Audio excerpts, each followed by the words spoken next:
Bonjour Cyril, est-ce que tu peux te présenter pour ceux qui ne te connaissent pas? Bien sûr, Cyril Taon, entraîneur national du sabre féminin depuis 2008. D'accord. Et quel est ton palmarès justement à la tête de l'équipe de France? Alors vice-champion du monde par équipe, ensuite médaille de bronze au championnat du monde d'Antalya, médaille de bronze au championnat du monde de Paris au Grand Palais et médaille de bronze aussi au dernier championnat d'Europe. Et donc là, il y a eu une année un petit peu qui s'est fait un peu difficilement pour l'escrime française par rapport aux Jeux Olympiques de Londres, qui était un petit peu une déception. Quelle est un peu ton analyse par rapport à cet échec? C'est bien sûr déjà c'était une déception. Ensuite l'analyse, dans notre préparation, c'est toujours un peu comment dire, compliqué à analyser lorsqu'on n'a qu'une seule personne qui joue la qualification pour ces jeux. Après, peut-être qu'on n'a pas su à un moment donner suffisamment de confiance, mettre suffisamment en confiance l'athlète, ou l'athlète n'a pas pris suffisamment mesure aussi à un moment des compétences qu'il pouvait avoir et qu'elle pouvait exprimer sur cette épreuve. C'est une épreuve complètement particulière, on le sait bien, et puis avec des impacts émotionnels très très forts. Donc peut-être que en ce qui nous concerne, ça a été un déficit de ce côté-là. Et par rapport à l'escrime en général, qu'est-ce que tu as ressenti?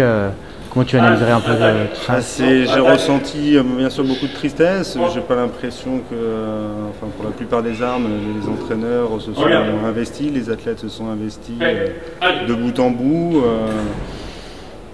Il faudrait faire exprimer les autres entraîneurs en fonction de leurs équipes ou de leur individualité, mais dans la préparation, il semble que quand même tout se soit bien passé, mais il ne suffit pas d'une bonne préparation pour arriver à un haut résultat.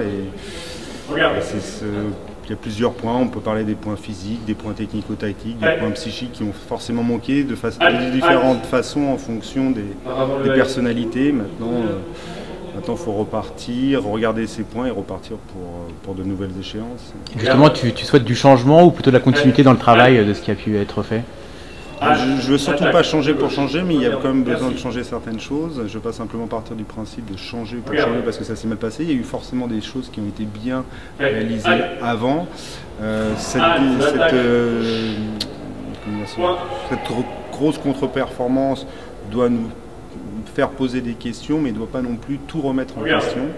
Il y a des choses qui sont bonnes, d'autres qu'il faut améliorer, notamment en ce qui concerne les volumes de travail, par rapport à des nations étrangères qui sont plus ou moins professionnelles, plutôt plus que moins.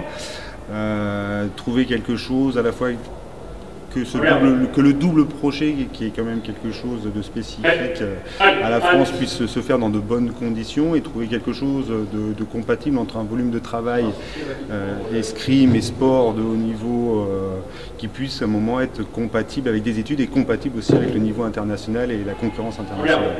Et justement, il y a eu quand même quelques arrêts, quelques filles qui ont arrêté la saison dernière.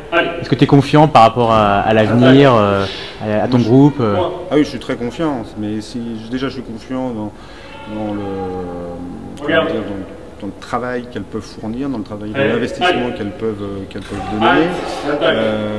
Je pars plutôt du principe que quand on travaille, à un moment, ça doit quand même éclore.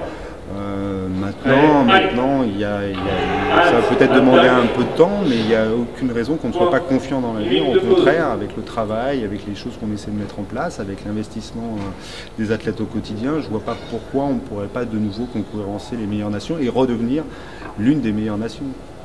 Donc justement, on a créé un outil qui s'appelle FenStat, qui permet de faire des analyses et d'améliorer un peu les performances, aussi bien côté entraîneur que côté tireur, que peut-être pour donner un peu plus d'envie aux spectateurs de regarder de l'escrime. Qu'est-ce que tu penses de ce projet et est-ce que tu serais prêt à l'utiliser? Moi, je trouve que le projet d'avoir des statistiques est très très bon. C'est quelque chose qui se fait dans plein d'autres sports.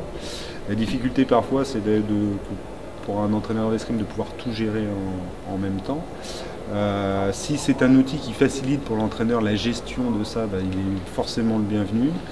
Moi en tout cas personnellement c'est quelque chose qui m'intéresse beaucoup. Après je ne l'ai pas encore, donc je vais bientôt le télécharger et pouvoir l'utiliser, m'entraîner dessus. Et c'est forcément quelque chose qui a un intérêt à condition que ce soit entre guillemets facile en termes de gestion et d'abord. D'accord. Écoute, merci Cyril. À bientôt. Et puis bon courage pour la saison alors. Merci.